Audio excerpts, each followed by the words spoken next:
We have two main ones. One is for you to understand the simple view well enough that you can explain it to your neighbor, and for you to see that it has extremely practical view, even if you don't know anything else about the science and you're just getting started with the science of reading.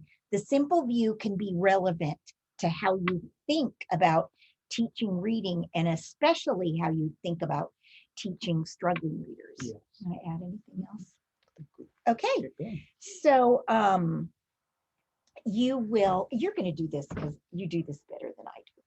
Okay, so I'm sorry, you have to tell me what you want me to do.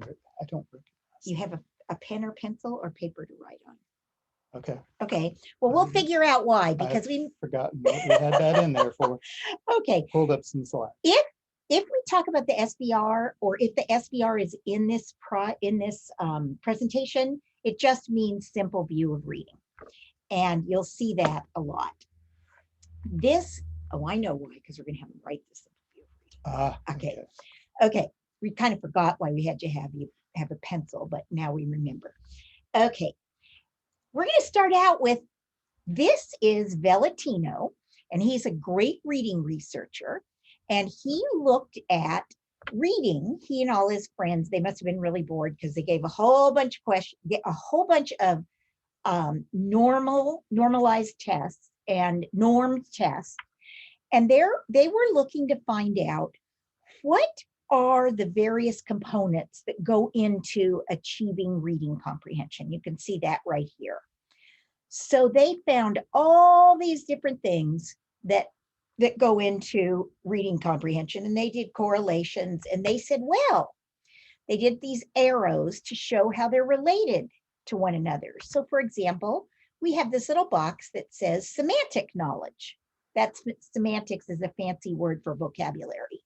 So we have this little circle that says semantic knowledge, and you can see that there's an arrow that points up to context-free word identification. That's decoding, essentially. You can read words out of context. There's also an arrow that goes to language comprehension. That means that you understand when somebody talks to you.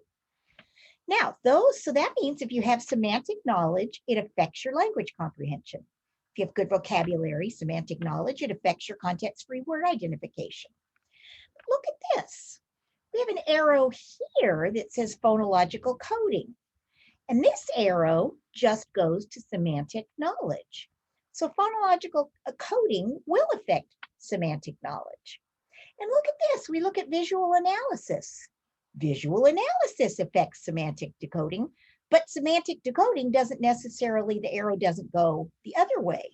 Oh, and look at here, here we have an arrow that goes two ways. And the bottom line is, we're going to start out with that reading is complex. And here is why it's complex. Not just these, but a number of these, of other things can go wrong, pieces of knowledge or pieces of skill, and affect reading comprehension. Well, yeah, each one of those circles actually represents more than one skill. It's one test that you can give, but there's skills that go into that. But you can see here we have spelling. Well, phonological coding affects spelling, phonological awareness affects spelling, visual analysis affects spelling, but spelling affects phonological decoding and context-free word identification. Now, that's a complex view of reading. And I want to start here. We want to start here. We don't present very often together, so I'll probably say I when it's we. But we start here because look at all these arrows that are pointing everywhere, and they're pointing everywhere, and you've got arrow, arrow, arrow.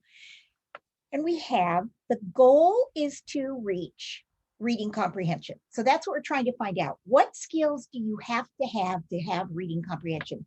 And you have to have all these skills. However, how many arrows, and I'm going to put you on the spot, Rebecca, how many arrows point to reading comprehension?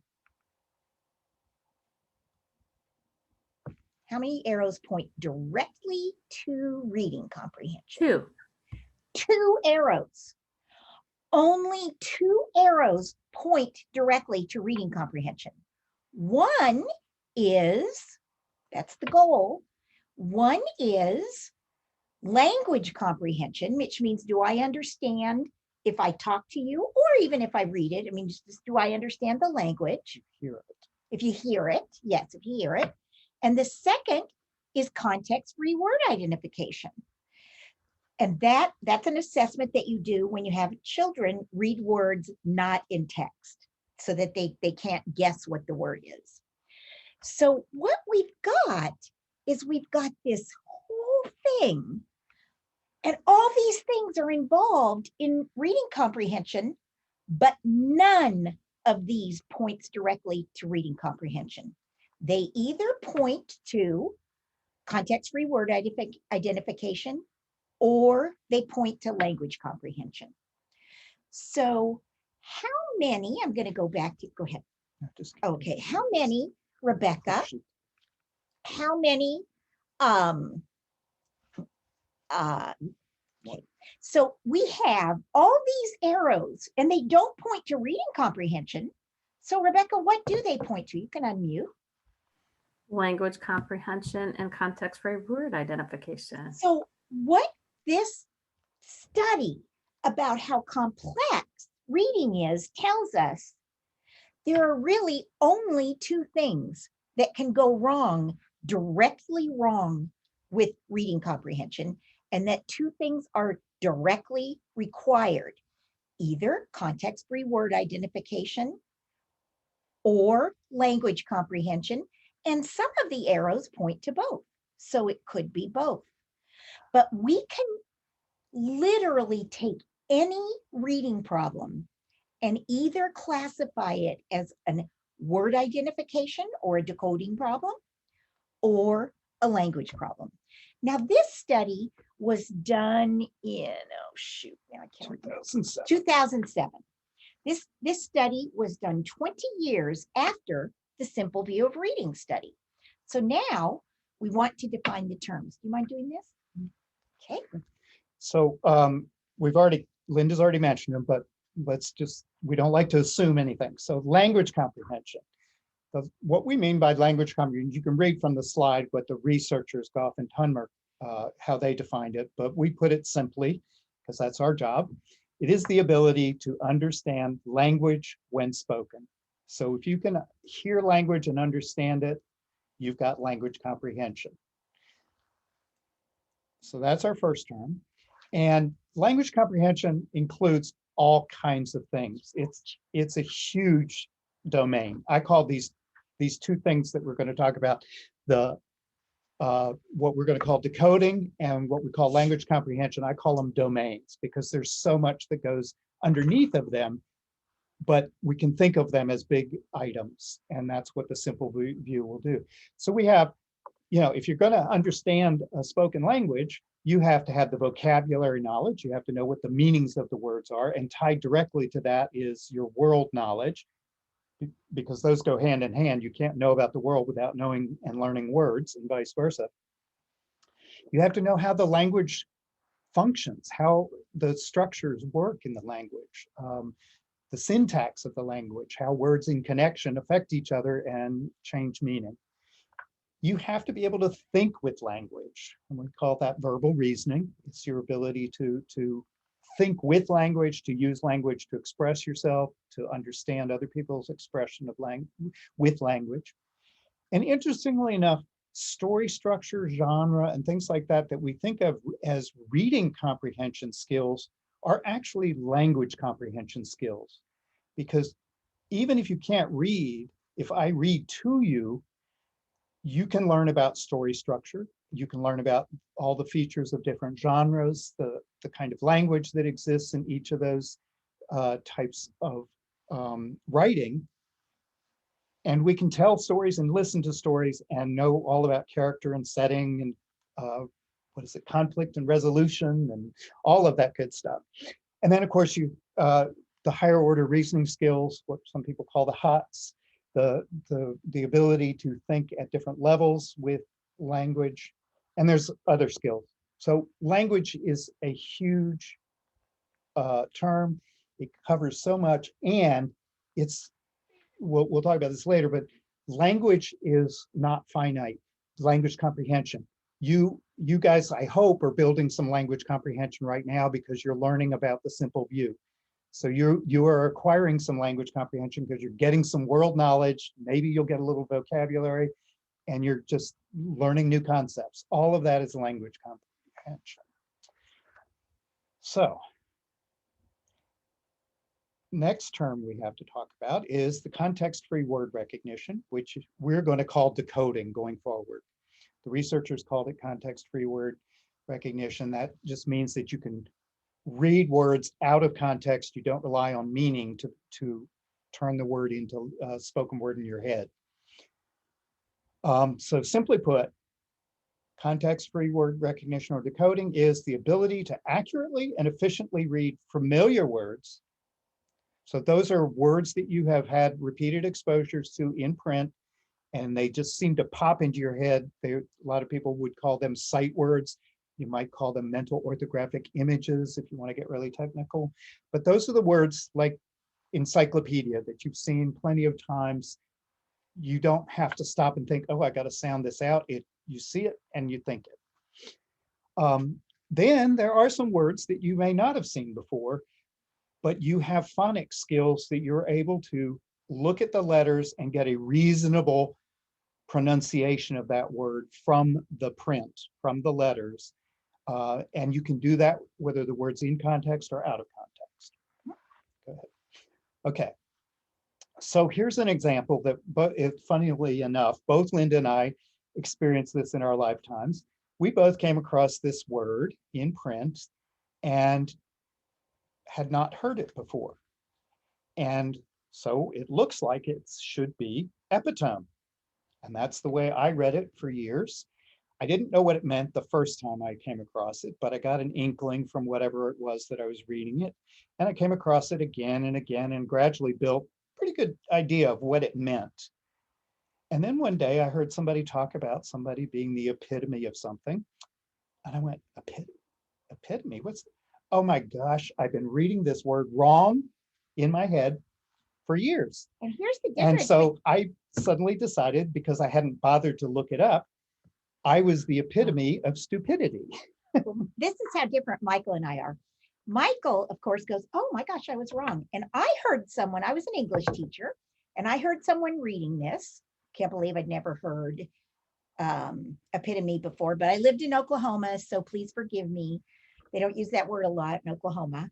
And I heard someone read epitome, and I thought, that's epitome. And I'm really surprised I didn't tell them that that was epitome, but I didn't. And then I went later because I thought I was right. See, Michael thought he was wrong. I thought I was right. And then I looked it up and oh my gosh, I was wrong. And then I learned it's a Greek word, and Greek words like Nike and sesame, the last E is pronounced. I learned a whole bunch, but I think that's a difference in our personalities. I just think I'm right. Okay. Oh, but I do want to say, what I do want to tell you is that as an English major, I should have known that that was epitome. I should have heard epitome. And if I've heard it, I should be able to read epitome, oh, epitome. If you're a second grader and your second grader reads this as epitome, that is an A+ second grader. I would never expect that second grader to know that that's epitome.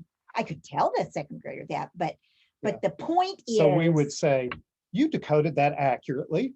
We actually pronounce it as epitome. And how do we say it?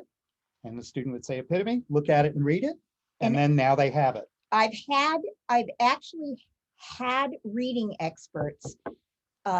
This happened with one reading expert. It was interesting. It was at a conference and a little second grader was introducing the speaker, and the speaker read, and the little girl read, and he is the epitome of mannerly or something like that, manners. And afterward, the speaker and I were talking. He said, it's too bad that little second grader, she was a pretty good reader, but she just screwed up on epitome. And I thought, what?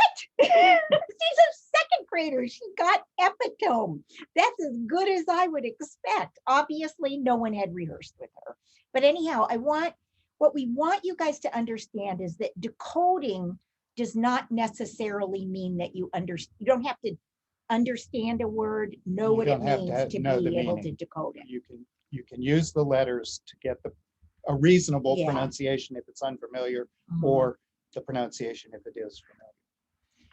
So again, this domain of decoding actually has a lot of skills involved in it. You have to be able to have phonological awareness. You have to know the letter names, the letter sounds. You have to know spelling patterns. You have to know a lot of things, and they all have to come together and work well together to produce fluent reading, decoding. But they are different from the language comprehension set of skills in that they are finite. Once you have learned to decode, you have all the skills in place and they're fluent, you're done with decoding. Now you may add to your sight word recognition. You'll add to your sight word recognition, but if you have the decoding secure,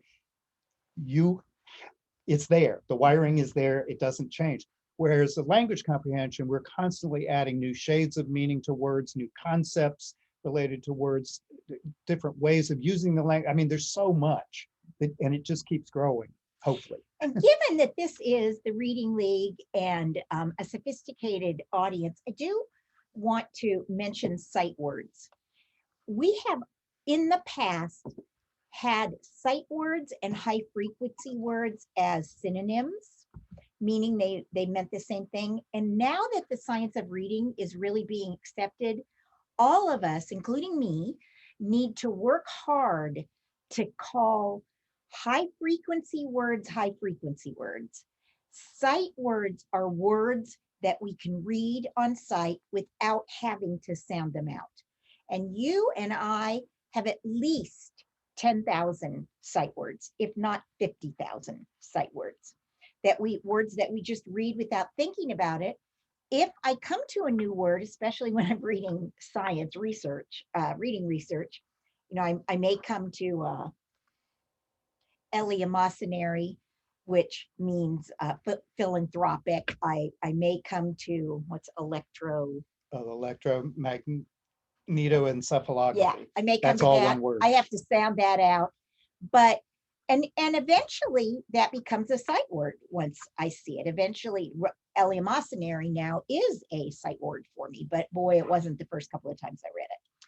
So I really would like us all to practice using high frequency words and sight words as having totally separate meanings. Our goal is that high frequency words for very young kids will become sight words, but that's something, that's an aside, but that's because you guys are a sophisticated audience. Okay, so we've defined language comprehension, we've defined decoding, and now our third term, of course, is reading comprehension. And I want you to notice simply put, the ability to understand language from print. And if we, I'm going to come back to that. I want to go to this one first. I've always wanted to move that. Okay. Language, if you read the definition for language comprehension that we gave you, the ability to understand language when spoken, and you compare that to the definition of reading comprehension, the ability to understand language from print, you will see the only thing that is different is how does the language that you're understanding get into your brain? Is it through your eyes or through your ears? And if it's reading comprehension, you need context-free word recognition or the ability to decode to turn that print into language so that it gets into your brain through your eyes versus your ears. So we have this slide is my little picture of that. I like graphics. So That's a good one. Language comprehension, the content is oral and it gets into your brain through your ears. Reading comprehension, the content is in print and it gets into your brain through your eyes, which means you have to be able to decode for that to happen. So now I'll go back to this slide just to point out that if reading comprehension requires decoding to turn the language that's in print into language in your brain. You need all your decoding skills. And then you need all your language comprehension skills to understand that language once it gets into your brain through your eyes with decoding. So all the skills come together. And that takes us right back to that very complex map that Linda showed us from Valentina, all the skills. So, Okay, you want me to take over? sure. Okay. The simple view of reading. Now we're going to finally get to the simple view of reading. And the simple view of reading is one of my favorite pieces of research because it literally is a formula. And if you even want to read the simple view of reading, the initial research, it's only 9 pages long and every word almost is understandable. So it's great. So you guys, the simple view of reading is a formula. And this is the formula. Decoding. And I'll just tell you the story that the formula tells. The story that the formula tells is that if I get a decoding score from someone, so I'm going to pick on you, Rebecca. I have given you a decoding, I've had you read 100 words out of context, and they're nonsense words. And you got 70 of them right. So you have a 70% decoding survey. So you're okay at decoding, but you're not great at decoding. If I get a decoding score and I multiply it by a language comprehension score, which, Rebecca, I got from you because I read a grade level story to you. I read it to you and I asked you questions. And lo and behold, you got 100%. You got all the questions right. So I give you, you got 100% on, so you got 70% on your decoding, 100% on your language comprehension. And here's what the story that the formula tells me. I can now predict what your reading comprehension will be. If I know how strong you are at a decoder and how well you know the language of what I'm asking you to read, if I give you a similar text and ask you to read it, I can predict that if I take 0.7, 70%, times 1, you're really strong, I can predict that your reading comprehension score, if I have you read a story and I ask you questions about it, will be 0.7. That's all this is. It's just a formula. And why did Goff and Tunmer come up with this formula? Well, they came up with it in 1986, 20 years before the Valentino study. They came up with it because at the time, the reading wars were huge. And many people said, as they still say now, it doesn't matter if you're strong at decoding. Language comprehension is the most important thing we need to teach you. And don't worry, if you don't know that word, you can look at a picture or you can actually figure out what the word is from context. So language comprehension is the most important thing we teach. That we can, if kids guess the words, that's okay. They'll just get to be better and better guessers. And other people said, no, you guys, the reason our reading scores are plummeting in California, Florida, and Texas, which are the most important states for publishers, is because we stopped teaching decoding and we're teaching whole language. We're teaching balanced literacy. So we, Goff and Tumner scientists, said, we're going to come up and we're going to do a study. We're going to give a whole bunch of kids decoding scores, decoding assessments. We're going to give a whole bunch of kids language comprehension tests, and we're going to see how well we can predict reading comprehension. And that's where the simple view of reading came. Can I just make one thing clear that might have been confusing? They gave the test to the same whole bunch of children. Yeah. So they got scores, both those scores for the same bunch of children. And they also then got their reading comprehension scores. Mm-hmm. And then they did the math backwards to see if in fact decoding times language comprehension predicted reading comprehension. And if it did, if this formula turned out to be true, it proved that decoding is an important skill, that you can't make up for poor decoding by being strong at language.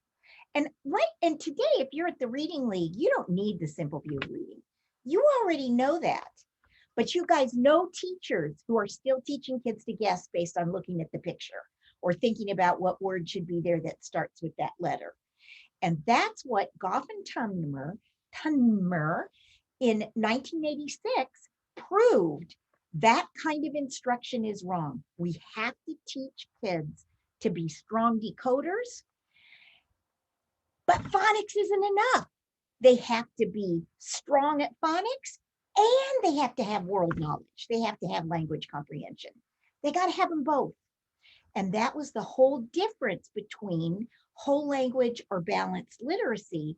Is balanced literacy wanted to solve every problem through language and not focus much on decoding. So that's the formula. Decoding times language comprehension equals reading comprehension.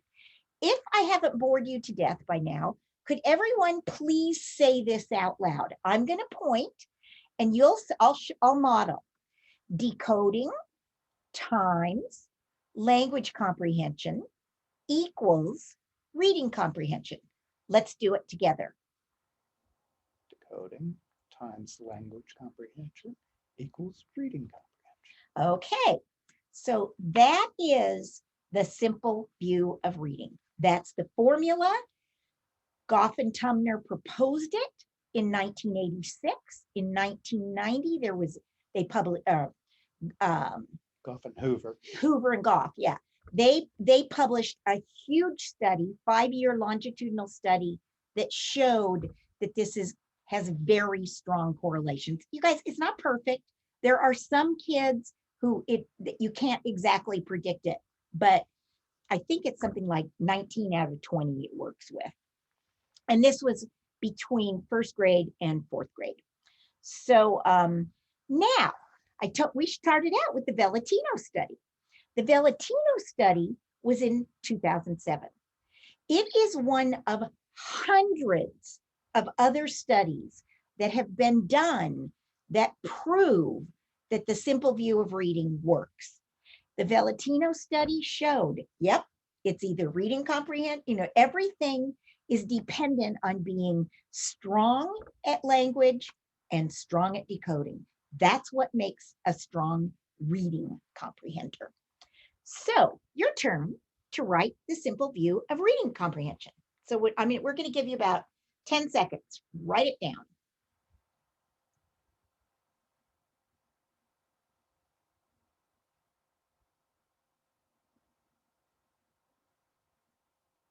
Okay. I'm just going to ask, we've got some participants here. We can't. Well, if you pull up the chat, you can see them. Rebecca? No, pull up participants. You Yeah, can see the Rebecca, names. would you call on someone to answer and tell us what the simple view of reading formula is? Certainly. Katie. I knew that was coming. Okay, decoding times reading or language comprehension equals reading comprehension. That's exactly right. Can you call on someone else to tell us what the letters are? And Katie, by the way, if you had given us the letters, I would have called on someone else to tell us what the words are. Oh, So okay. you gave it, that's exactly what we wanted. Okay, Andrea. I'm coming. Hi, everybody. D times LC equals RC. Yes, you say that as if you've heard it before. I have, and I love it. Okay, good. She better. She's the president of Indiana's TRL. Oh, okay, good. So if you wrote D or decoding times LC or language comprehension equals RC or reading comprehension, you got it right. And if you couldn't remember, don't worry, you'll remember by the time we're finished. So, all right. I just want to show you, if you're a sciencey nerd, you guys, this was it was 250 students. They were bilingual. They were in Texas, and I told you how they assessed the students. They had them read nonsense words. They told them a story and asked them questions aloud. Then they had them read a story and ask them questions aloud. So there's only difference was that the kids had read the story instead of heard the story. And they tested this formula, and it came out to have very high correlations. If you are a scientist and you do a study and your correlations are 0.3 or lower, you might as well not have done the study. You didn't show anything. If your correlations are even really 0.6 and higher, you're very happy. 0.7 is very strong. And you guys, I just want to show you that this formula predicted the reading score. If you got to decoding times language comprehension, those assessments with a 0.84 correlation in first grade, a 0.85 in second, and a 0.91 in third and fourth grades. These are pass out cigars to everybody you know and everybody you don't know correlations as to how strong this is as being actually what happens. Not perfect, but they're extremely strong. And you guys, a lot of times when you hear about the simple view of reading, you're going to hear something called settled science. And there is some settled science, and then there's some science that we're still trying to figure out, is it actual, or what are we're working out. The simple view of reading is settled science. You need to be strong at decoding, and you need to have good knowledge about what you're reading in order to have good reading comprehension. That's just settled science.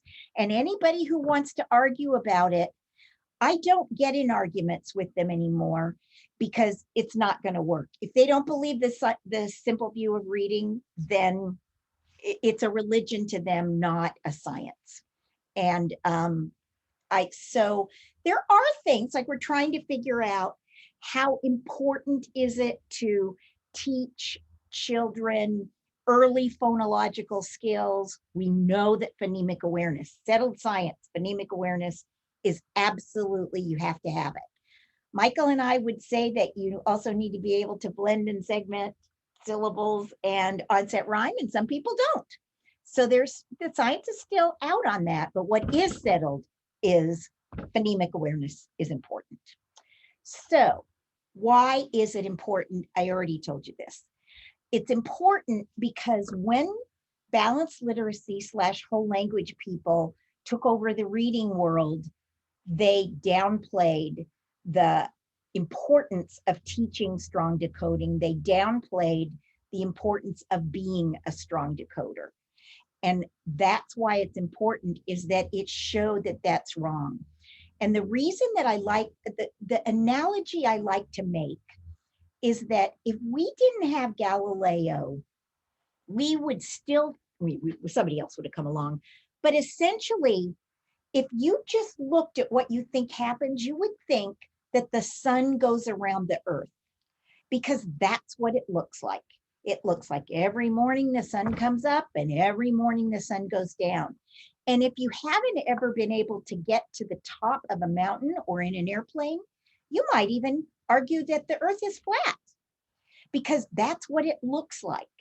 And sometimes it takes science to show us that what seems right isn't right.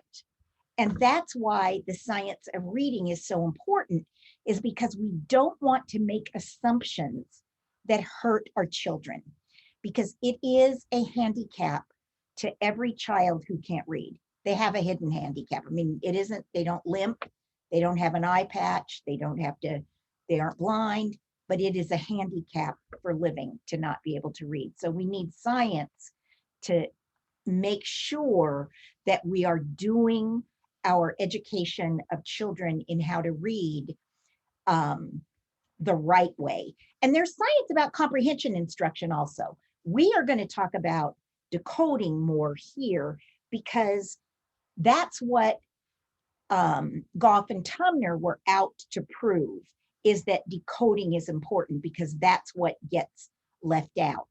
There are people who will say, oh, Linda, Michael, Louisa Moats, all those, the Reading League people, they're phonicators. They just think all you need is phonics.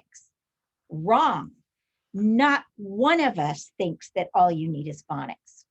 But what we understand is that you've got to be strong at language and you've got to be strong at phonics. They're both necessary, but neither one is sufficient. And do you want to talk about that at all? No, I was just going to say that the concept of what seems to be versus what actually is, and why we need science is the whole reason we got into the whole language approach was some people looked at what do good readers do, and had good readers think about, well, I see the word and it appears in my brain. Yeah. And a good reader, that's great. So if you just relied on that, which they did, they said, you don't need decoding because we can't see, I'm not aware of decoding. I read, it just pops into my head. I don't think about decoding. And they forgot to ask, how did you learn to be a good reader? And that's what got us in trouble. And then, so the scientists have gone in and said, well, what does a good reading brain look like? What does a struggling reading brain look like? They've answered, What does a new asked reading and brain? answered so many different Yeah, so questions, cool. and they're still asking a ton more, Yeah. and we're not done yet. Won't be ever, but okay, so go ahead. So is the simple view, you guys, I've already talked about all this. Yeah, it's important. Okay, and okay, so Yeah, this is go ahead. okay. I was oh, you were good. Yeah. Okay, so now that you know about the simple view, we want to take it to your classrooms and say, how can the simple view and understanding it help you as educators? And the reason that we are so strong on the simple view is not because it's great to know the science, but because it serves as a framework for us when we think about teaching reading and students learning reading.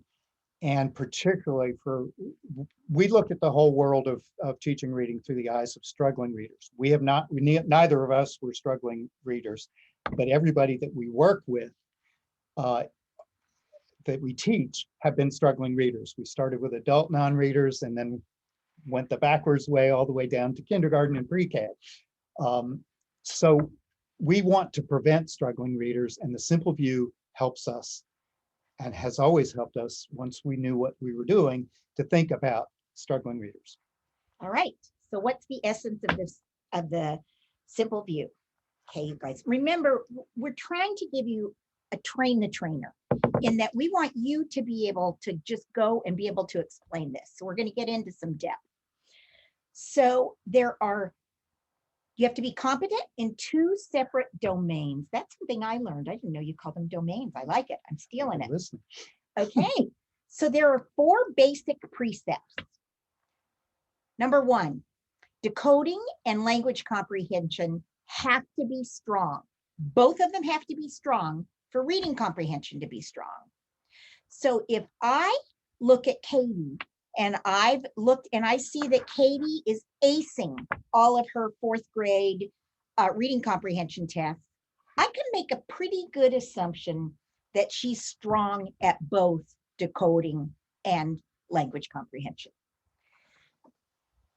Here's another, this is a maxim: reading comprehension will never be higher than the lower of decoding or language. So if decoding is low and language is high, reading comprehension will be low, because decoding is going to keep me from understanding what I'm reading. If I have cognitive issues, or I don't know very much about a subject, which there are lots of subjects I don't know very much about, sometimes I'll come, Michael's a contract, he used to be a contract, he knows how to build things. I've never built anything in my life. And sometimes I'll say, Michael, I'm trying to figure out what this means. Like, I'm going to put this together. What does this mean? And he'll have to explain to me what an elbow joint is, or a... Well, last night we were explaining heating systems. Yeah, heating systems, because I was looking at what kind of house do I want to buy. Anyhow, what I'm saying is that I can read about those and I have no idea what an Allen wrench is versus Crescent. a crescent wrench. I don't know. So if I read that, I can read Allen, I can read wrench, I can read crescent, I can read wrench. I get no picture in my mind of which either one of those is.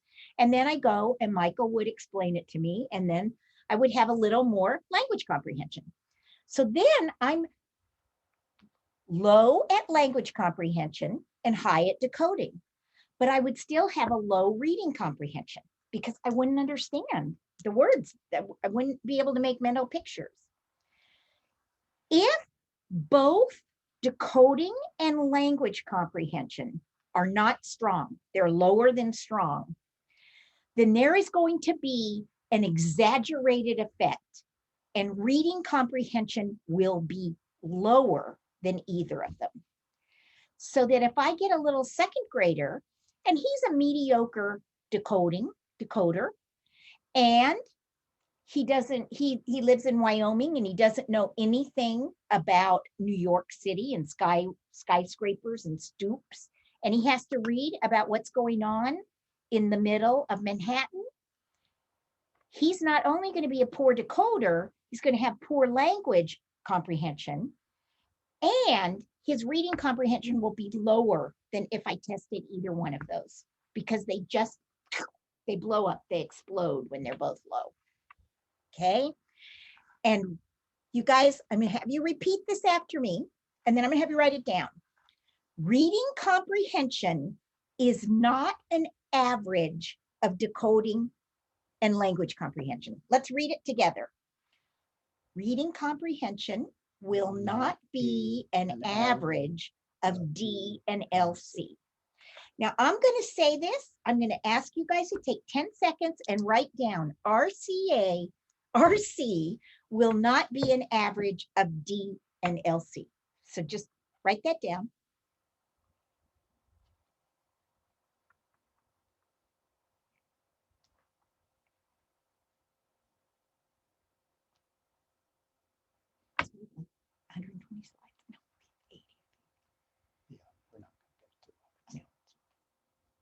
Okay, Rebecca, repeat it. What did we just say? RC will not be an average of D and LC. Okay, and Katie, I'm going to call on you because I see your picture. So could you unmute? And instead of using letters, could you use words? Instead of saying RC, could you use the words, please? Yep. Reading comprehension will not be an average of decoding and listening comprehension. Thank you. Okay, and notice she said listening comprehension. We say language comprehension. Oh, sorry. Doesn't matter. language comprehension. No, I have to tell you that if you read the 1986 presentation where they proposed the simple view of reading, they use language comprehension. If you read the 1990, they use listening comprehension. So they're kind of interchangeable in how people talk about them. Okay, so here's a summary of simple view of reading. Both decoding and language comprehension are strong. Everybody, what will reading comprehension be? Strong. Okay. Decoding or language is strong and the other is less than strong. So one is strong and the other is less than strong. Reading comprehension is going to be less than strong. Cannot be any better than the lowest lower one. of Yeah. D or LC. Okay. Now, D and LC are both less than strong. RC is going to be lower than either D or LC. So it's going to be less than strong. Not just less than strong, less than strong. Okay, so now we're going to test you guys. So we're going to apply the simple view of reading. So we've already showed you D and LC are strong. We've already gone through this. Okay, so can you look and see if there's some names there? Oh, No, I'm afraid to move this. I 'cause know. we'll unplug. See, I have to have this to do it. That's the problem. Okay, Hillary. that's okay. Hillary, is Hillary there? No. Rebecca, then we're calling on How you. about Chelsea? Let's call on Rebecca first. Rebecca, we have 4 categories. They are strong, fair, low, and very low. So we said if both D and LC are strong, then reading comprehension is strong, right? Mhm. So now if we've got decoding is strong and language comprehension is fair, so we've got a strong and a fair, what's reading comprehension going to be? Fair. You got it. It will be fair. Okay. Oops. Okay. Now, if we have, and this will be Lacey. I can see your picture. All right, Lacey, can you unmute? You are. She is. She's right. So we've got decoding is low and language comprehension is strong. Low and strong. What's reading comprehension going to be? Low. Oh God, you guys are too fast. Okay. Decoding and language comprehension are less than strong. So let's look at this. Reading comprehension is lower than either variable. So now let's look. So we've got Andrea Setmeyer. What a great name. Okay, we've got decoding is fair and language comprehension is fair. So both of them are fair. What is reading comprehension going to be, Andrea?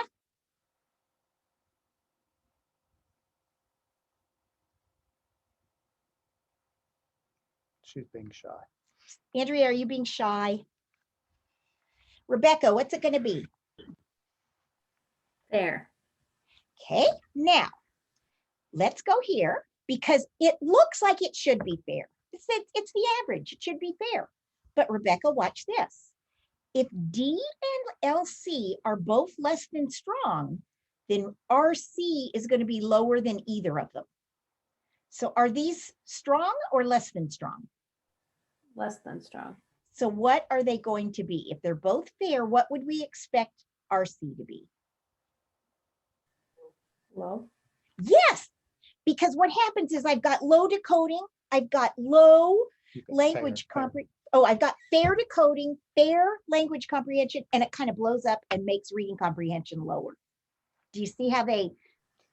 Yeah. The essence here is that you can't make up for one weakness with a strength in the other.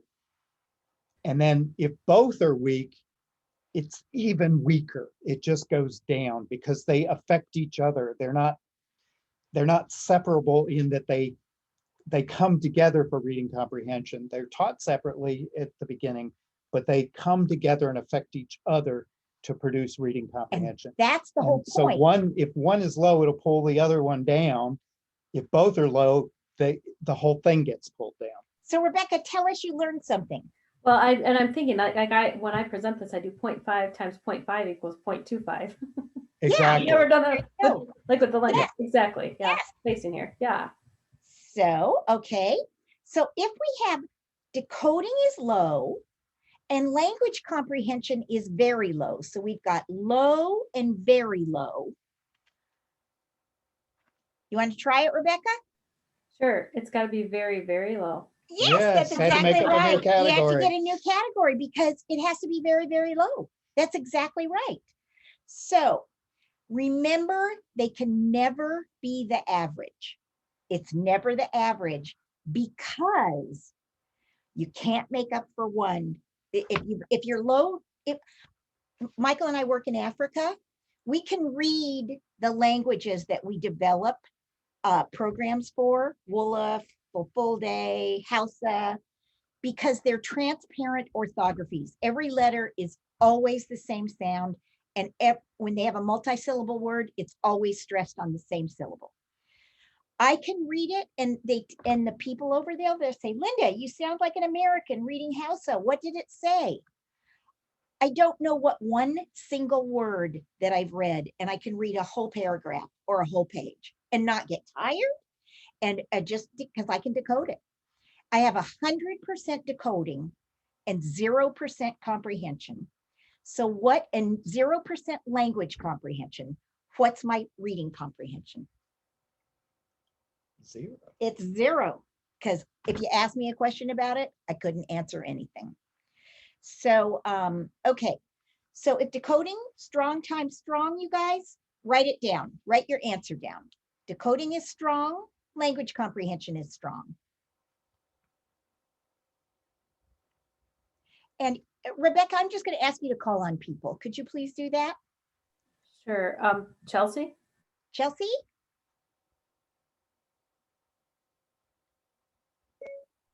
All right, I'm here. Sorry, Okay. I had to stop my baby from crying for a sec. Oh. So strong and strong would be reading comprehension is strong. Yes, that's what we would expect. Okay. The next one is decoding is strong, language comprehension is low. Rebecca, call on someone. Joyce. Joyce. Sorry. Strong decoding and low language would mean low reading comprehension. You got it. Okay. What if decoding is fair and language comprehension is very low? Rebecca, can you call on someone? Amy. Is it very low? It would be it has to be lower than either one of them. So you got to kind of make up your own category. Can you do that? Very, very low. Yeah, that's Yeah. exactly right. That's a little tricky. All right. So the thinking process is, you know what? I think, have you guys got it? Do I need to do this anymore, Rebecca? No, I think we got it. Okay. I think you guys have got this. You've got these slides if you need them. You can test yourself. Now that we know that both of them have to be strong, we know the simple view of reading, we've seen Valentino's study, we're going to have some new questions. So that it used to be that if they were in the 5th grade, if the student was in the 5th grade and somebody came and said, my kid isn't passing the reading comprehension assessment, I would say, well, let me work with them on main idea, because he's in the 5th grade, he must know how to read. But now there we have new questions. No matter how old the student is or how young the student is, we have to ask, we have a student, he's not doing well on his reading comprehension. So we're going to ask, is the problem decoding? Is the problem language? Or is the problem both? And here is the thing. If the problem is decoding, we're going to do one kind of instruction. We still have to go and figure out what kind of decoding, but at least now we've narrowed down, if the problem's decoding, I'm not going to spend my half an hour or 20 minutes of intervention on language comprehension. I'm not going to teach main idea in intervention. I'm going to stick with decoding because I need to fix that. If indeed it's Linda in Africa, we're not going to spend any time. I have language comprehension. We're not going to spend any time teaching me how to decode in Hausa. They're going to teach me what the words mean. And this is how you can narrow down. This is why the simple view of reading has to be the way you think about reading problems. Also needs to be the way you think about reading instruction. But first, it's about reading problems. Is that instead of jumping to a conclusion, we need evidence that the problem's decoding, the problem is language, or the problem is both. And if it's both, I cannot fix both at the same time. I have to have a language comprehension intervention and a decoding intervention. And your language comprehension, if it's both, your language comprehension is not going to have to be, you're going to have to get the content into the student's brain without having them decode it. Yeah. If they can't decode what you're asking them to read. And you can still work on You language can comprehension do without it orally, anybody. or you can, have them listen to a tape or do read Uh-huh. it loud, whatever. But the point is don't make them try to read something they can't read yet to try to do comprehension intervention. If we had time, we'd ask you to write the 3 questions that you're going to ask, because this is really critical. And Rebecca, do you do this when you're coaching? Do you ask if a teacher comes and says, Billy's he's in the 3rd grade and he's just not doing well in his reading? Do you say, gee, I wonder if the problem's decoding or language? Let's dig deeper and find out. Absolutely. That's what we use our screeners and diagnostics for. Yeah. Exactly. So, so those are the three. So this is the Scarborough rope model, and Michael's going to talk about it. Are you guys all familiar with the rope model? Okay, we'll go fast. Okay. I love the rope model because, again, I like visual things to reinforce my knowledge. And the rope model simply is a picture of the reading process based on the simple view.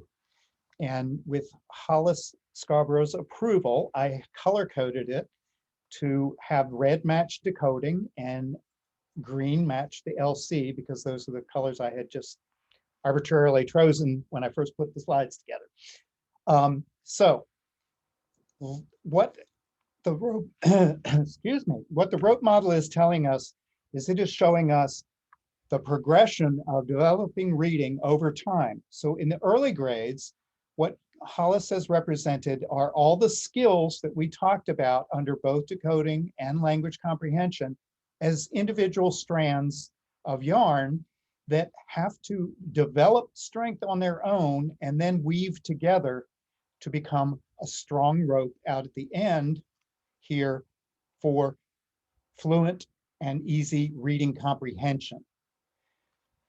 So we have some animations here. So word recognition, the skills, she breaks them into three large pieces, just like we did in the definition. And then language comprehension, all those various and sundry things.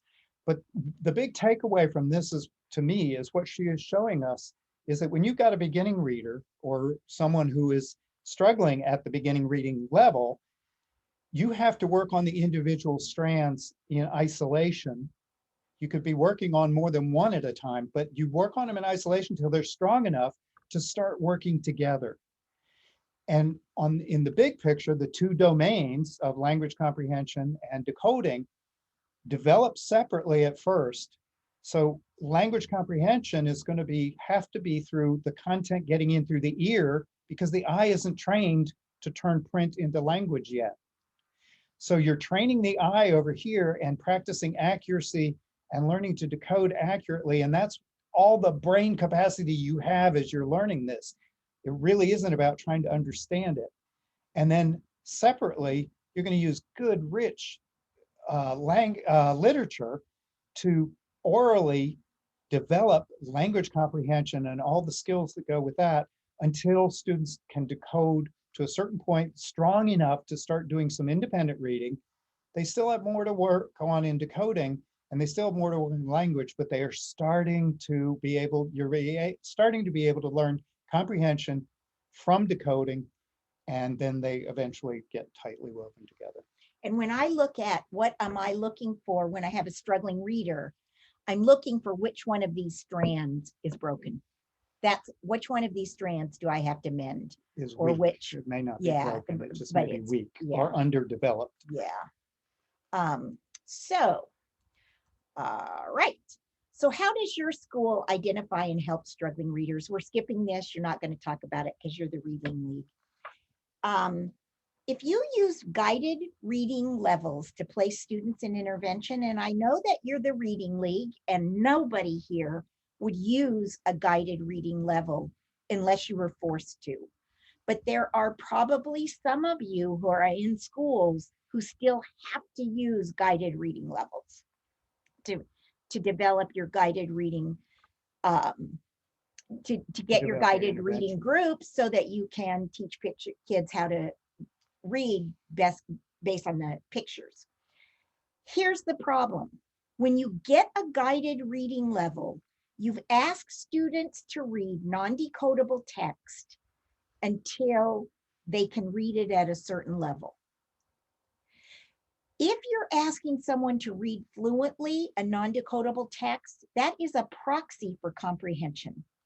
You're not asking them to read words out of context.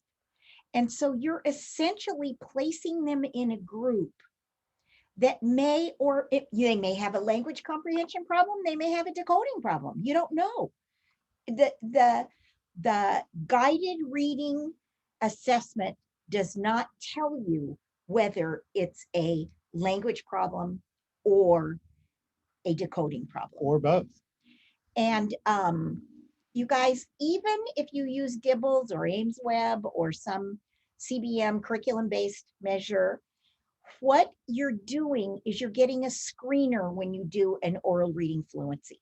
And it is not telling you whether or not the student has language or decoding problems. And we It want, is only telling you there seems to be a problem there's a with problem reading with reading, comprehension, and we don't know what but we it don't know is. why. And I want to show you that especially older students can fake you out in context. We're going to show you a third grade student who'd been held back a year. And you can see this is a Dibbles passage, it's probably 20 years ago. And oral reading fluency benchmark, whenever he took this, was 92. And 66 would be the at risk. So if he's above 92, no problems. Below 66, he's way at risk. He read the field trip. If you're old like me, you may remember the field trip. And he made 42, he attempted 42 words. He had 6 errors, and he had 36 words correct per minute. At the time, Dibbles didn't measure accuracy, but we did. So you can see 36 words correct per minute is very, very low, below the 66. The second passage he read, and in Dibbles you read 3, and this happened to be his middle passage. This was his median score. He made 1 error. He attempted 56 words. He made 1 error. He had 55 words correct per minute, and he had 98% accuracy. This is the assessment we gave. It's also what his school did this with a different 3 passages. And they had placed him in, they took this passage because this was his middle, and they said, well, clearly he's accurate. He just needs fluency. So they put him in Read Naturally. And that was his intervention. So when he came to us, we gave him a Dibbles and we said, we got to go further, because even if he can read all the words except 1, we got to find out, is the problem decoding or is the problem language? Okay, so we give a decoding survey. And real quickly, this is 51 first grade words, 1 syllable first grade words. There are, I can't remember. I can't remember how many, but basically out of these first grade words, he read 30 correct. He missed 20 first grade words. He's a third grader held back time. a year. Now, we do a little analysis and we find out that he has a lot of short vowel errors, and we found out he's a guesser. And guess what? If you go back to this, his father is a computer programmer. He's a real good guesser when it's talking about computers because he's very good. His father doesn't work for the Department of Agriculture or a fish hatchery because he can't guess the word fish hatchery. It's perfectly decodable, but he can't guess it. And he is a student who has very strong language skills, but is going about guessing. And if we didn't give him this, we would never know that his problem is short vowels, because he never missed 1 word. He missed a word with short vowel. He read fish instead of fishing, but he didn't miss the short vowel. He just added an ing. There isn't 1 piece of evidence that he doesn't know his short vowels until we look at word recognition out of context. So I hope this is a good lesson for you all. He's a guesser, and he's a very good guesser in context. So to assess decoding, it is not good enough to have a running record. It is not good enough to have an oral reading fluency. You cannot take the oral reading fluency, analyze the errors in the oral reading fluency, and know what to teach them in decoding. You've got to get them reading words out of context. So let's make some deductions based on the simple view of reading. We're going to give you this problem, which is there's a fifth grader, Billy, and he listens really carefully during classroom instruction or during discussions, and he really participates eagerly if they watch a movie or they have a read aloud. And he doesn't do his homework often. It's incomplete. If he has to read something, he doesn't participate in the discussions. Now, you guys, we don't have any assessment, and we would want assessment before we designed intervention, but I can start making a deduction as to is his problem language, is it problem decoding, or do we not have enough information? So Rebecca, you're on the spot. Do you think his problem is language comprehension or decoding? What would you suspect? I would suspect decoding. And why? I would too. Why would you suspect decoding? Because when he hears the story or article or information, he can participate fully and he's eager to participate. And his he clearly doesn't participate when he reads because he can't pick up the information, and thus he's not doing the homework because it's probably so laborious for him to either read it on his own or write it on his own, or a combination of the above. Yeah. So the simple view of reading is guiding our instruction in this. It's a simple view of reading that's guiding us to think about this. Now we have a first grader, Sally, and she meets the words correct per minute and accuracy benchmarks on DIBELS on her ORF. She reads nonsense words very easily. She knows all the sight words for first grade, but she doesn't participate in classroom discussions. And she has difficulty answering questions about passages, stories, or books she reads on her own. So Rebecca, can you call on someone to tell us about Sally? Jane? Yeah, hi. Hi.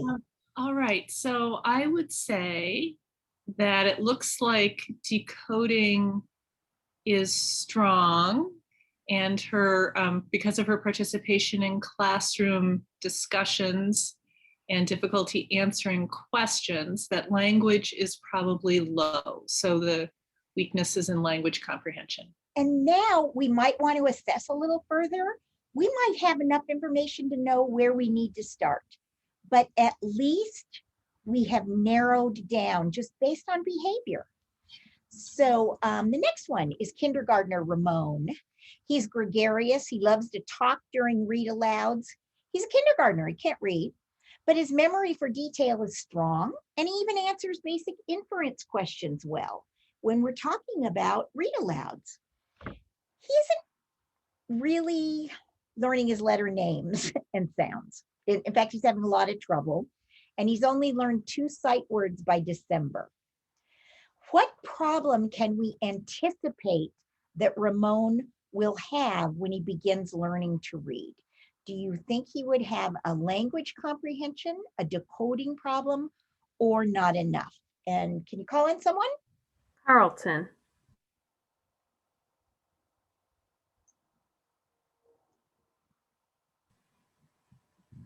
How about Kate Flynn?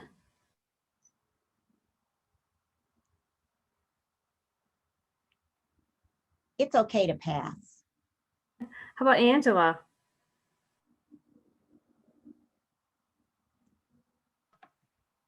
Hi, I'm just sitting here trying to unmute.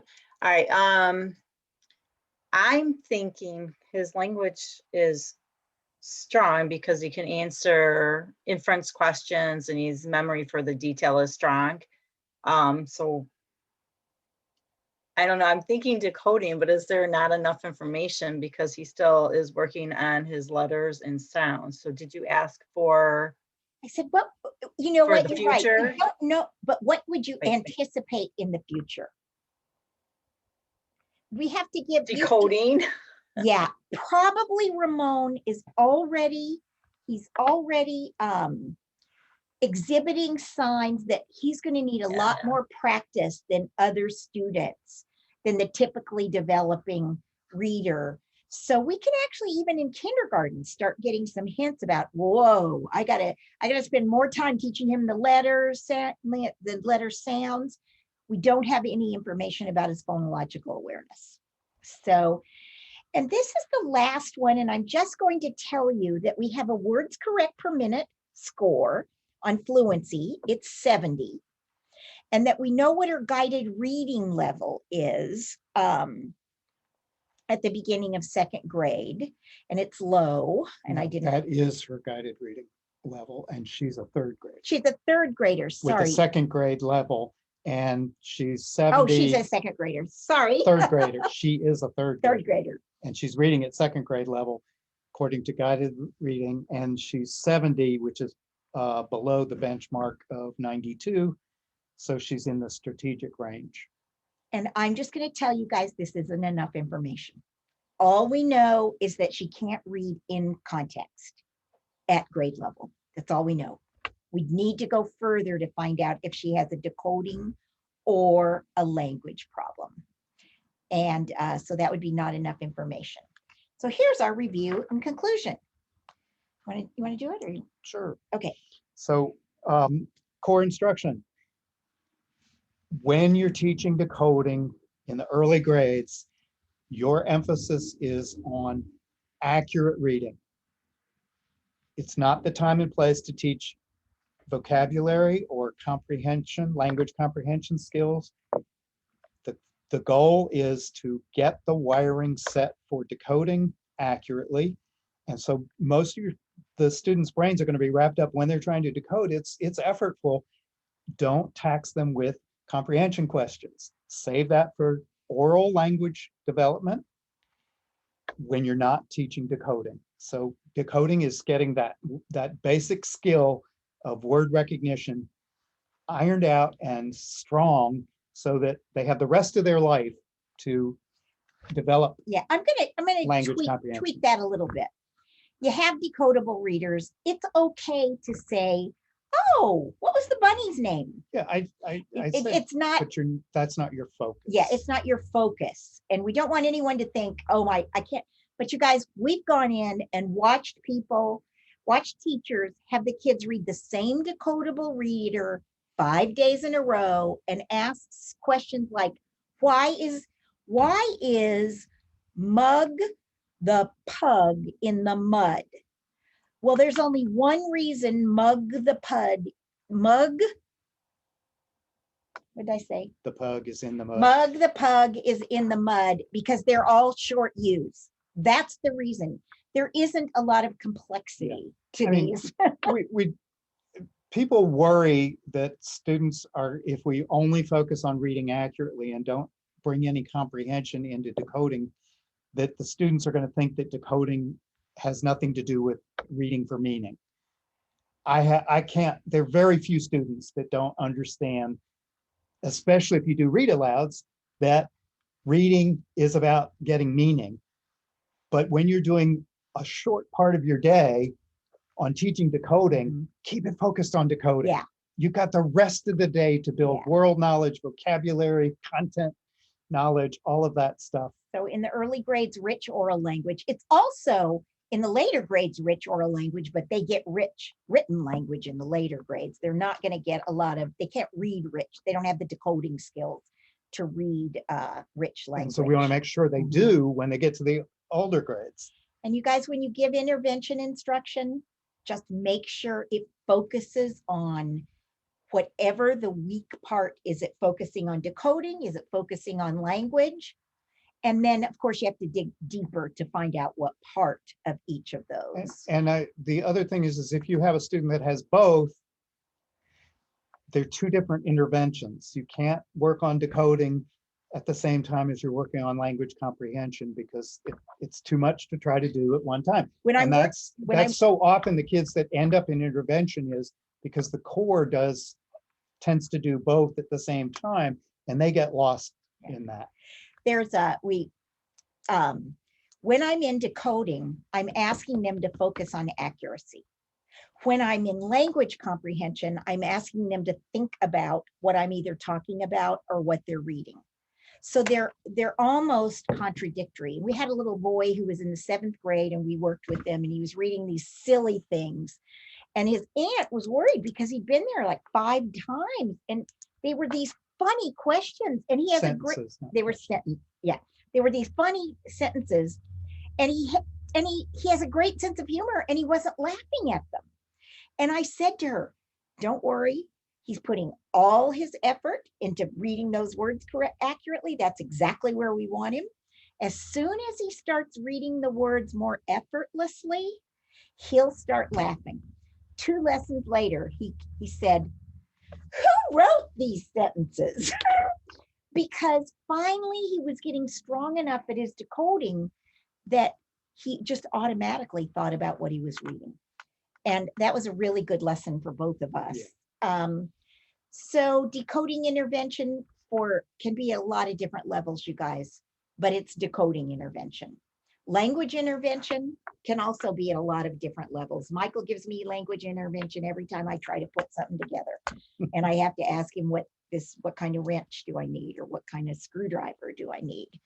And so that is, we're going to ask you, what are the questions? And that is it. And if you have questions, you can email either one of us, but you're more likely to get an answer from Michael. And we did have some objectives. Oh, can I say one Sure. thing? Also on our website, in our free resources that Rebecca mentioned, there is an article about the simple view if you want to read some more about the simple view of reading. So did you guys get a framework for looking at reading based on the simple view of reading? Rebecca, did that happen? I know you teach the simple view of reading. Yeah. If we demonstrate how it can help you, just knowing about it, think about what a student's reading problem might be. Did we explain why teaching beginning readers to decode accurately is just absolutely necessary to become a strong reader? Don't know if we did that, but the minute you teach them to guess based on the pictures, keeps Michael and me in business. We love what we do, and that's the only thing I can think of that's good about that, because you can be a good decoder. We get kids who are in middle school, they can read the words out of context fine. They get in context and they start guessing. And we have to change their habit. I mean, it's just amazing. And then can you explain the difference between what decoding instruction would be and what language instruction would be?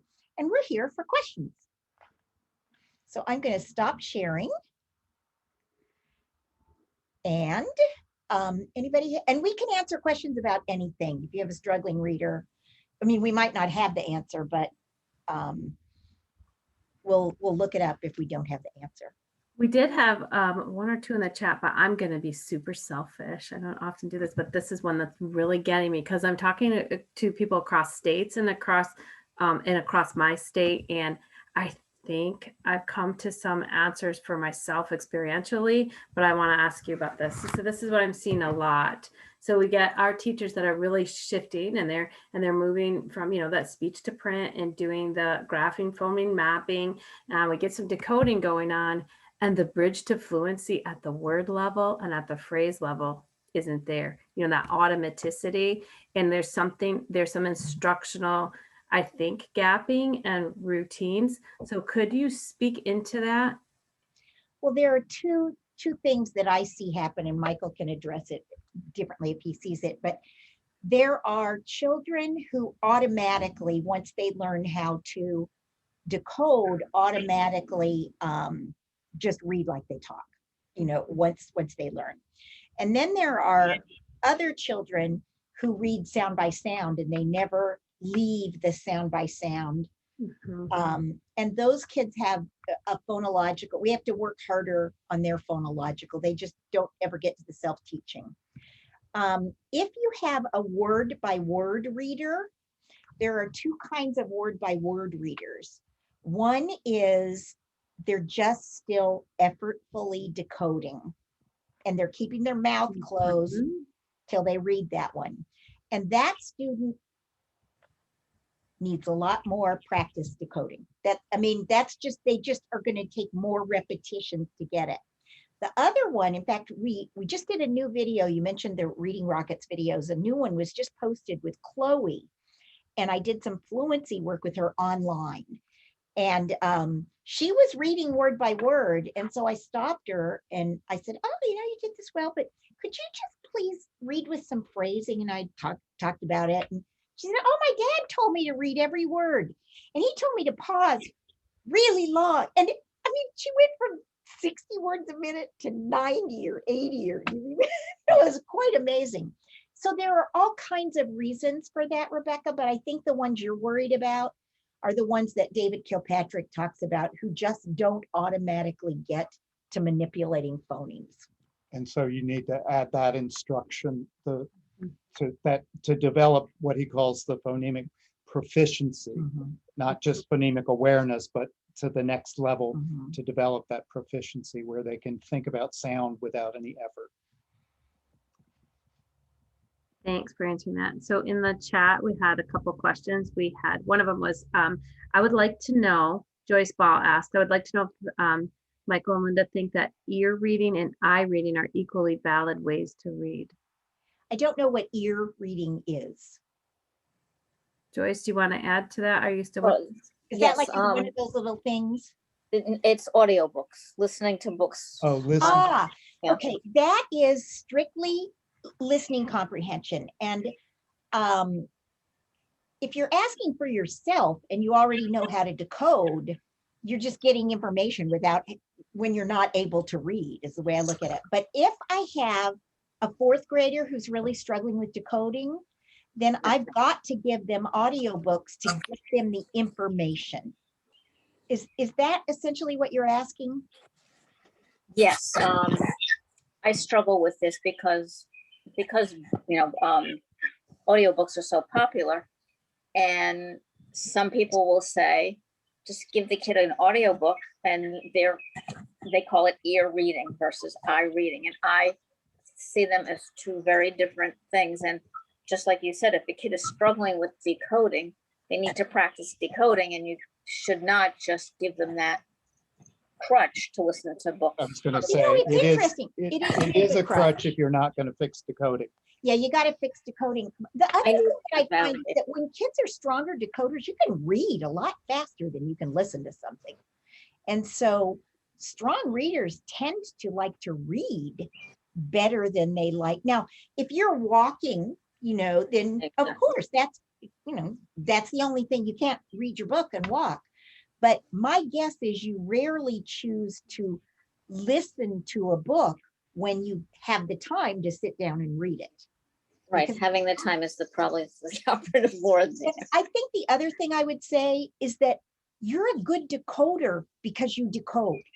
I mean, it Yeah, isn't just so that you get information, you become a stronger decoder. You're getting more sight words, you're getting better, you're getting more morphemes that you're familiar with. And so I don't. And you're reinforcing the wiring that Yeah. the decoding instruction started. But the real cementing of it, once they have the basics down, is miles on the page. And I would say, Rebecca, that goes a little bit back to the question you were asking.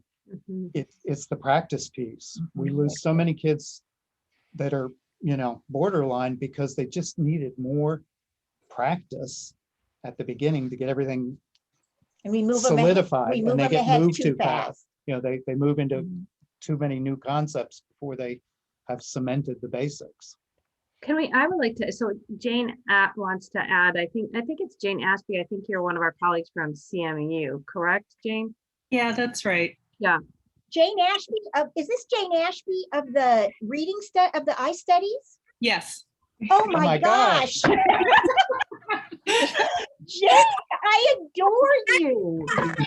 We're gonna do a follow-up. We'll have a mutual fan club Oh follow-up. my gosh, please address this.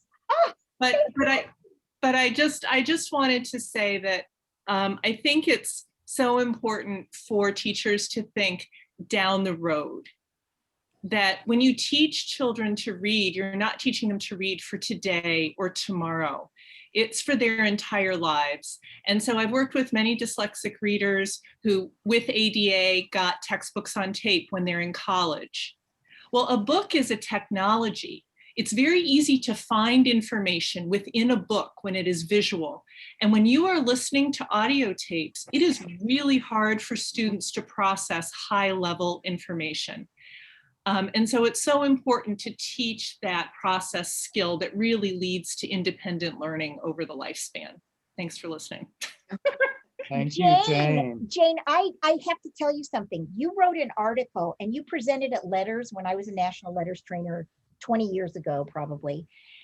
And in that article, you had a picture of something, and it made Michael and me think about how sound by sound readers, they don't take the information into their eye and think it. They take it in through their eye, it goes out through their mouth, it goes in through their ears, and we would love to show you that. Would you have time sometime to show you that? Oh, absolutely. I would love to talk with you guys more. I got so much out of this presentation. Okay, got something out of Yeah, it. Okay, so we're at the Reading League Michigan here, inviting you all to come back and share all what you come together around and share back out. Yeah, because I'm appreciating what you're saying, what I'm thinking about. So just this conversation, when I'm thinking about what I'm seeing in classrooms and in instruction, that whole piece that it goes to the eye, comes right out the mouth and doesn't seed into something that like a map. It's and 8 o'clock. Would you like us to show everyone what we've come up with? Yes. We could do it if you have to. Don't feel our feelings aren't hurt if you leave. But if I can, let me just see if I can. We're all saying yes, so. Okay, let me see if I can find it. And this is really, we attribute it to Jane. Nice. We don't attribute it on our slide, but I think you'll see, I showed it to Mary Dahlgren one time and she said, well, that's like the article that Jane Ashby told us. I can find it on the server. It's funny that I get so much feedback from that presentation. I run across letters people all the time. It's just, it's so funny. So maybe either of the three of you can answer this question, because this is an important one. I think that Kate asked while Linda's looking. Do you recommend any informal assessments for measuring language skills? Are you asking us? Anybody, that Jane or you or the two of you? It's interesting. I think that if I knew of a really informal assessment, I would be living on the Ile Saint-Louis in Paris, because I would put it together and sell it. I pulled it out too, Michael. I put it, literally I put it in. It's tough. So, there's the test of language development, right? There's the TOLD, but informal assessments, it's really not, there's always the self, right? So you can use your speech language educator resources that are in your school. But it is difficult to find something informal. We found it. We found it. Yeah. You need to get it, found it. but you need to share. I will share it. Okay, here we go. Jane, I know you're going to recognize this. Okay, here it is. Okay, can you see the screen? Yes. Okay, so this is from a big presentation we do on, my child is, I have a kid and he just keeps going book at bat, and then, at can, and every time. So we try to show what the problem is.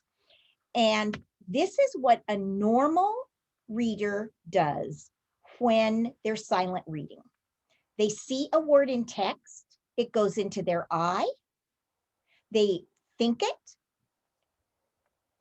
and they think the word, and then they go and they think the next word. That's silent reading. See another word, think it, see another word. Now this is oral reading. When a student, they see a word in text, goes in their eye, goes in their mind, they know what the word is, they think that's Darby. Dadgummit. Okay. We don't have oral reading. Okay, I don't know why we don't have oral reading here, but okay, so here it is. This is Darby, the first person who I figured out why she was having the trouble, the sound by sound reading. I've been working on this for like 7 years, trying to figure this out. Darby sees a word in text. It goes into her eye. She thinks a sound. That she sees a letter. This is a good reader, even though it says Darby. Oh, this is a good reader? Yeah, keep going. Okay. Oh, no, it is. No, this is I'm sorry. Darby. Oh, but you're saying Okay, something. here we go. Darby sees a word in text. We weren't prepared for this, you guys. Hang on. Darby sees a word in text. The first thing she does is she looks at the first sound and she thinks the sound. First letter and thinks. She first looks at the first letter, thinks the sound, then she says that sound. So if the word is cat, she goes, it goes in her ear. That sound goes in her ear. And now she's heard the sound and she's storing it up there. She sees the next letter, a. She thinks the sound, a. She says the sound. It goes in her ear. And now she stores the second sound because she's heard it. The third sound, t. She sees it. She thinks it. She says it. It comes in through her ear. And she's got a t. And now she can just blend those sounds that she's heard. T. And she now can say the whole word. She never looks at that word as a whole. She looks at it's a string of letters. and then she's not paying attention. Cat will never become a sight word to her because she's turning this into a letter sound activity. And I contend, and Jane, you can correct me if I'm wrong, I think she's turning this into a phonological activity because she can. This is Darby. I could say to Darby, out, she'd say ground. She knew exactly what she could blend or segment anything. If I said orally, if I said, Darby, what's ground without the g? She's lost. She can't manipulate things in her mind. She can blend and segment, but she can't manipulate. So what happens is every time she sees this, she has to do sound by sound because she's never looked at the word as a whole.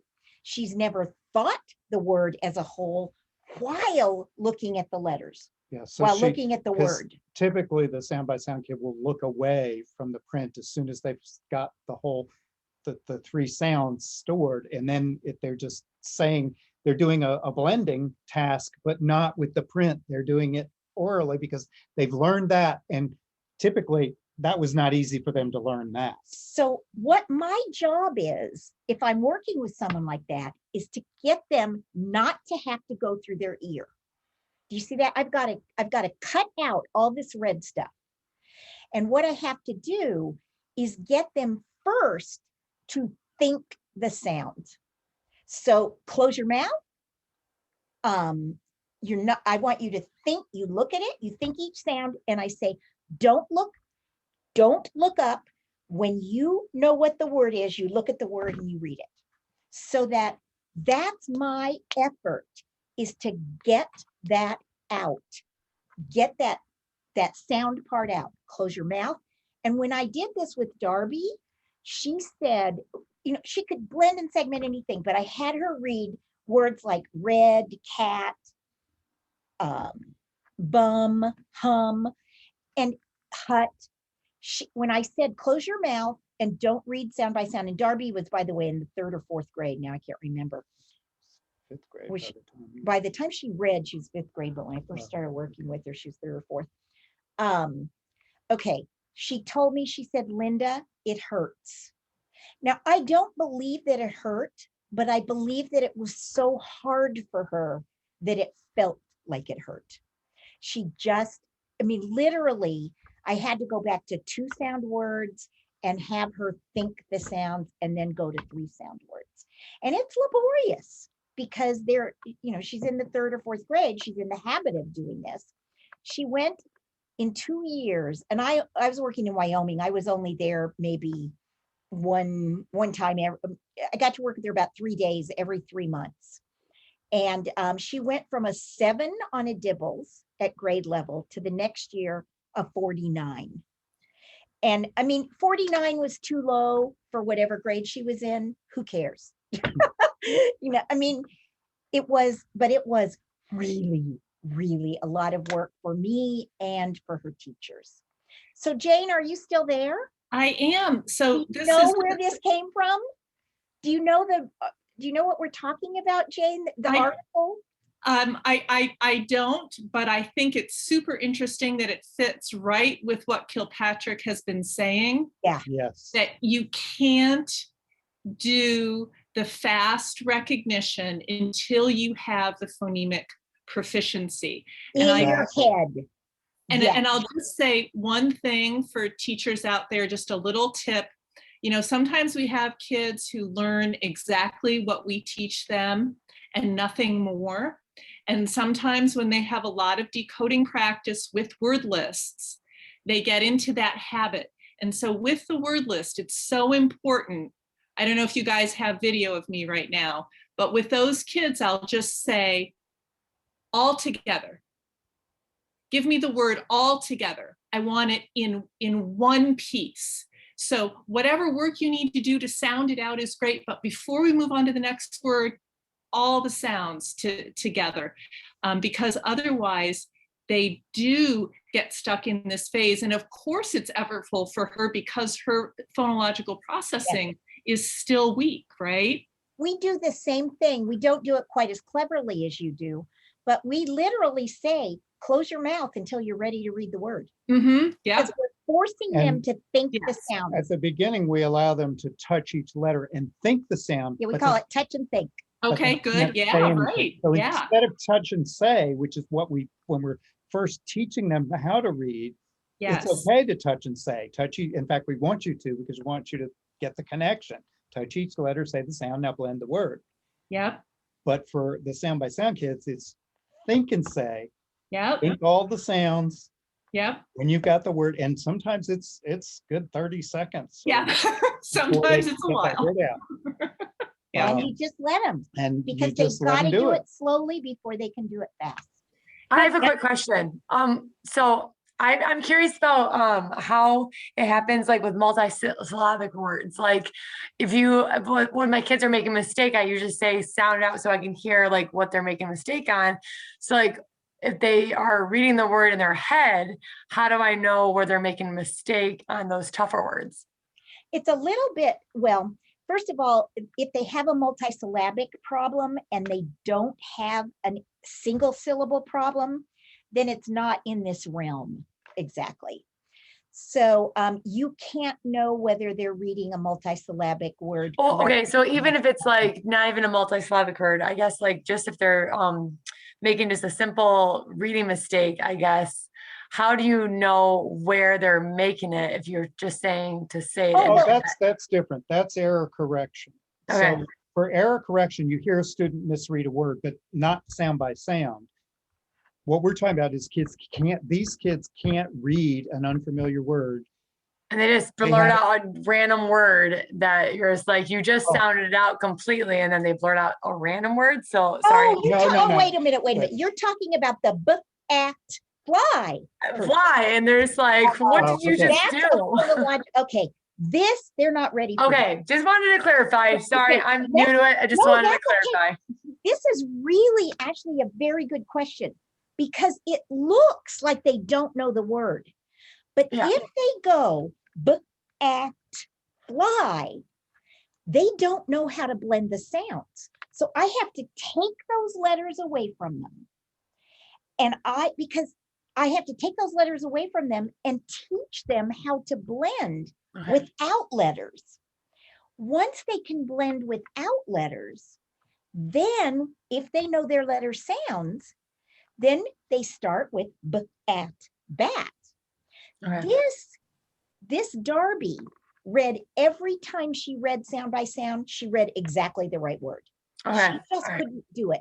So you've got actually a phonological problem. And Darby originally couldn't do but you could say to her, but what's the word? And she couldn't do that. That was before the sound by sound issue. It took her a long time to get to being able to it took a lot of work for an interventionist to get her to be able to go, what did you give her? and she could do Yeah. ground. I mean, Okay. that's, but A little bit different. Okay, sorry. I just wanted to But clarify. I was just like, okay, how do- Confusing. it is confusing. it is. I'm like, how do I get this kid not to just, he says it all correctly. And Yeah. then it's just like, He what? knows what What you just have a happened? student who knows the letter sounds, Yeah. but doesn't have phonemic awareness at the level of blending phonemes and segmenting phonemes without print. Okay. And that's what you need to work on. It's great that he knows the letter sounds, but there's a whole nother piece, which is Okay. the phonological side. And if you want, shoot us an email. We're happy to show you how to assess him to figure Okay. out what he's got, or we can do it online, you know. if Okay. you're Thank still- you very much. All right. still Thank you. interested, You're welcome. Can I circle back around to the conversation with you and Jane, because I'm thinking about the procedures that I've been coaching around, with particularly what you guys are saying and what Jane is saying. So I'm thinking about whole group instruction when so you get I saw so many teachers that would do at cat without the continuous blending. Now we've moved where there's at cat and then cat. But for me, what I'm finding is, I think very similar to what Jane is saying and what you're saying, is that there's that next level where they have to go through the word list again. I'll say, give me a thumb up. And then I'll say, read it the fast way. Just, I think that's corrective reading, actually, that uses the language fast way. But coming back around to that word list again, just because they read it the first time, giving them that opportunity to look at again, seeing in exactly the entire word, think it. And that's the whole thing. Give me a thumb up, because I'm looking for it. They're thinking it. They're not saying it. And then we go back. So I almost roll always through, let's do a 3-step process. When I'm thinking about my whole class and I'm thinking about retrieval practice and giving them an opportunity again to look at that whole word. You've done it sound by sound. We've practiced continuous phonation. Now I want you to really be looking at that word as a whole and try to read it what I say the fast way. I hear Jane saying all together. That's similar. Yeah. Yeah. Oh, and no, and that's good basic instruction for beginning readers is you do the explicit touch and say to read it, but then go back and read your list again without doing the touch and say. And we do that in our phonics lessons. And Rebecca, the only thing I would add to that is that it's really important to not wait until they've gone through the list and then start back at the beginning, but to go 3 words and then go back and review what was this whole word. So there's still a memory trace. Nice. So not going 10 words in, but we're going 3, 2 or 3. Okay, I appreciate that. Thank you so much. I think the other thing is that when they don't need to do act anymore, don't have them do it. I've worked with small groups where these 3 kids have to do act, then read cat. They go back and read it. We have 5 words instead of 3 words, but they read the 5 and then they go back and they read the 5. But some of them, they don't have to. Billy, you don't have, you just go to the start. Billy, you read the star column. We have 2 columns of the same words. They touch and say on the first one, and we fix any errors if they have that, and they do that. Then they have to read the star column, which is read the words whole. But if they can go straight to the star column, then they just go to the star column. Sure, and that's that guide. That's that teaching moment, like know when to release. I have a kid that I'm working with. And then of course they go on and have other opportunities to read whole words. And shares kicks in, and all of a sudden you're like, "Whoa, you couldn't do that yesterday. Look at you go." I know, and it is. Sometimes it's overnight. Like, right. What happened to you? Yeah, just click. That clicks. The clock is 8:20. Yeah. We have 8:20. We're not trying to keep you a long time. Just Jane. Just kidding. That it just was a teaching moment to be able to show you. I mean, you'd asked about sound by sound, and did that visual help you with what you need to do? Absolutely. Sure. get it out of their I ear. think for everybody, I believe. Okay. Okay. I mean, that's a little part of the presentation. Can I add, Dawn and I watched your sound by sound instructions. We purchased the plugin, phonics plugin one for our school. And one of the biggest things, Dawn's been leading the instructions. She's one of our lead interventionists. But it's been really interesting doing the whole syllabication piece with whale talk. So the first time that we did it, Dawn's like, do you know anything about this whale talk stuff? And I said, well, I don't know, let's try it. So I sat in on the lesson with her and we went through it and we were shocked at how, because it's from, I've experienced that syllabication is really, really difficult for students that just can't hear it.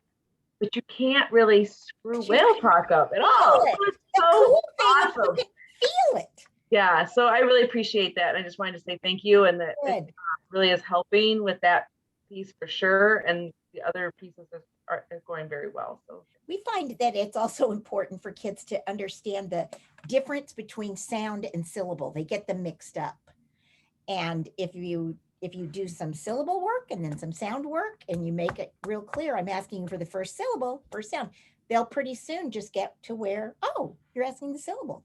Same thing, they get mixed up with the letter name and the letter sound. Well, got to do some direct instruction on that and practice. So thank you for that. We're really glad. Yeah, thank you. Now you have us, and if you have any questions, just call us. Let us know, email. All right, well, I think at that, I can't thank you enough. What a pleasure. And I so appreciate that we could connect you with Jane. Oh my gosh. Well, I heard somebody say Jane Ashby and I thought, oh no, that won't be Jane Ashby. I mean, it could be Jane Ashby, not the Jane Ashby. We're blessed in Michigan. We have quite the crew of amazing. Jane, are you from Michigan? I am not. I actually grew up in Ohio. Oh, okay. But I've been in Michigan now for, 12 years. Okay. At Central, with a stint in Vermont, doing some work in the public schools with teachers, doing some reading, professional development work, and things like that. So I'm really interested in talking with you guys more because research is losing its patina, and I'm really ready to get involved more with teachers again. So I so admire your work. It's absolutely an unending challenge to figure out how to present really complex concepts in ways that people can completely internalize and apply. And you guys do that better than anyone. It's just really wonderful. You. That's Boy. a big compliment. Thank you. Yeah, Jane, why can you stay on after this? Because I have an idea to connect you to some. Okay. I have an idea. Okay. Sure. And at that, I'll stop the recording. Okay.